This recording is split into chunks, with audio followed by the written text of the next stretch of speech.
Et c'est parti pour Investir responsable, le rendez-vous dédié à l'investissement durable, responsable ou à impact de Smart Patrimoine, avec deux sujets qui vont nous animer aujourd'hui. Tout d'abord, comment intégrer dans sa stratégie patrimoniale les labels qui existent en France, que ce soit le label ISR, label Greenfin ou encore le label Finansol. Mais nous allons commencer par revenir sur ce label ISR nouvelle version, cette refonte du label ISR qui a été proposée il y a quelques semaines avec François-Xavier Soeur. Bonjour François-Xavier Soeur. Bonjour Nicolas Pagnès. Bienvenue sur le plateau de Smart Patrimoine. Vous êtes président fondateur du cabinet Terrae Patrimoine. Il y a quelques jours, quelques semaines maintenant, le comité du label ISR a proposé une nouvelle version pour ce label ISR. Rien n'est encore fait. Il faut ensuite que ce soit soumis à la validation du ministère de l'économie et des finances. Mais une proposition de ce label ISR qui a intégré finalement un certain nombre de critiques qui lui étaient faites, notamment peut-être d'être trop permissif ou trop généraliste, et on a aujourd'hui une version donc d'un label ISR refondu, plus exigeant vis-à-vis du climat. Quelle est la lecture que vous en faites, François-Xavier Soeur ? Alors, le label ISR a une vocation généraliste, et c'est même défendu par le comité du label ISR, de dire l'objectif du label ISR, c'est d'être un label généraliste sur lequel d'autres labels peuvent prendre appui. Donc on parle effectivement du label Greenfin, qui est plutôt environnemental, du label Finansol, qui lui est plutôt orienté vers des sujets sociétaux, l'accès au logement, enfin voilà, c'est sur des choses assez précis qui sont extrêmement intéressants et qui correspondent à des volontés d'investissement extrêmement détaillé. Bien sûr. Oui. Donc c'est intéressant de pouvoir jouer entre les différents labels. Le label ISR, il date de 2016.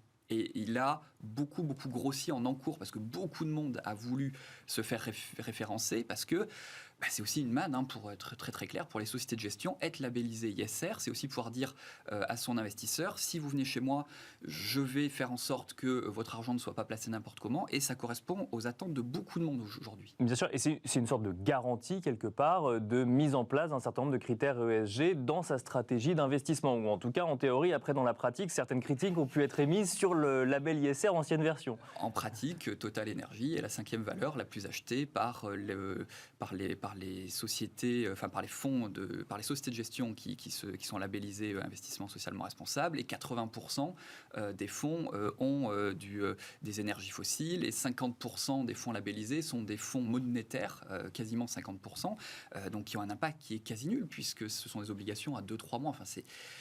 Donc il y avait un gros besoin de refonte. D'accord. Et il y a certaines choses qui sont intéressantes, mais il faut bien voir que pour l'instant, on est dans une phase de consultation. C'est-à-dire que le comité a remis un certain nombre de recommandations. Et c'est le ministre, c'est Bruno Le Maire qui va trancher. Bien sûr, à partir du 31 mai. Donc on en saura probablement plus aux alentours de l'été. Et après, on va savoir dans quelle direction on va. Mais pour l'instant, on est dans une phase de consultation, de réaction, ce qu'on est en train de faire aujourd'hui. Pour autant, il y a quelques semaines, François-Xavier Soeur, on échangeait ensemble peut-être sur les limites du label ISR ancienne version. Est-ce que cette proposition pour une refonte du référentiel va suffisamment loin pour que vous puissiez l'utiliser au quotidien en lien avec ce que vous demandent vos clients ? Alors, je suis venu avec le communiqué de presse du label ISR. Voilà, à noter, effectivement, j'ai travaillé dessus en venant. Alors, il y a des choses qui sont intéressantes. Il y a des choses qui sont intéressantes parce qu'on met par écrit aussi des choses qui sont aujourd'hui faites par les sociétés de gestion. C'est-à-dire que, par exemple, le label ISR était un des seuls labels qui n'avait pas d'exclusion. D'accord. Ouais. Lorsqu'un fonds investit, il va dire mon univers d'investissement, c'est les sociétés américaines, les sociétés européennes, les grandes capitalisations, les petites capitalisations. Et on va dire je n'investis pas dans l'armement, par exemple. Je n'investis pas dans le pétrole. Je n'investis pas dans...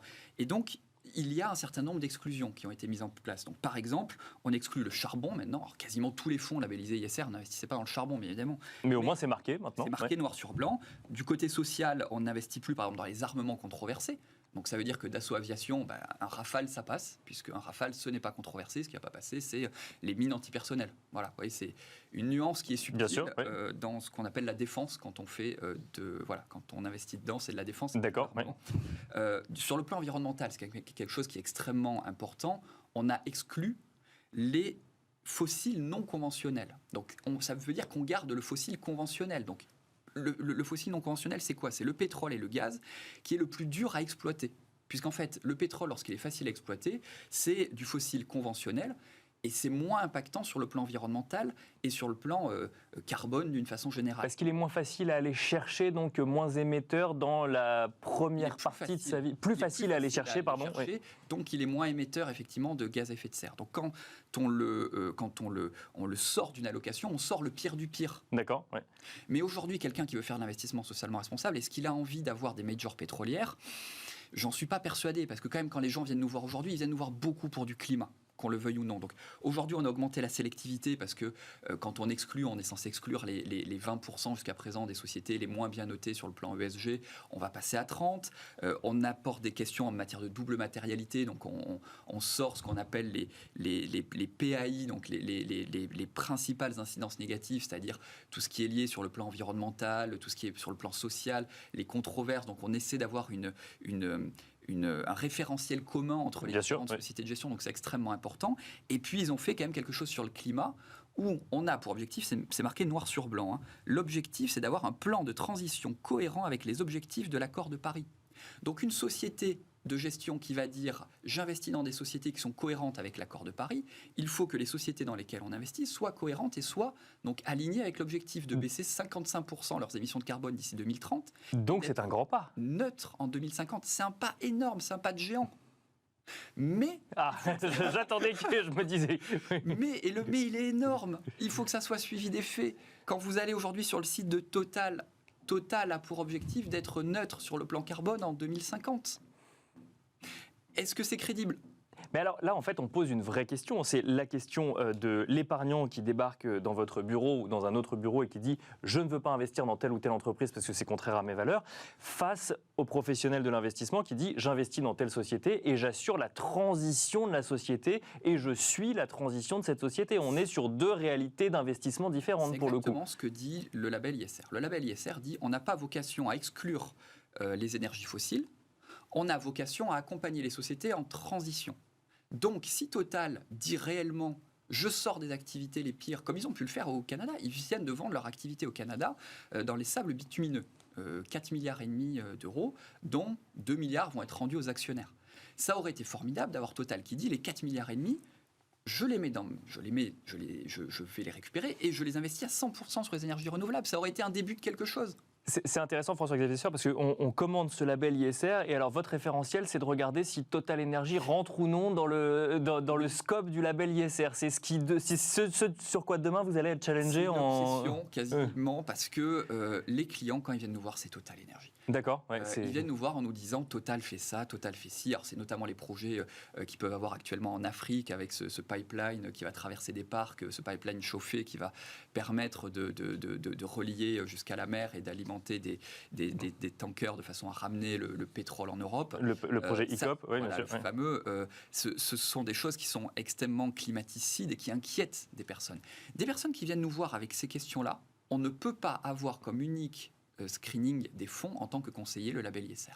Parce que ce n'est pas assez rigoureux pour cette clientèle-là. Pour une clientèle qui veut de l'environnemental, c'est le label Greenfin.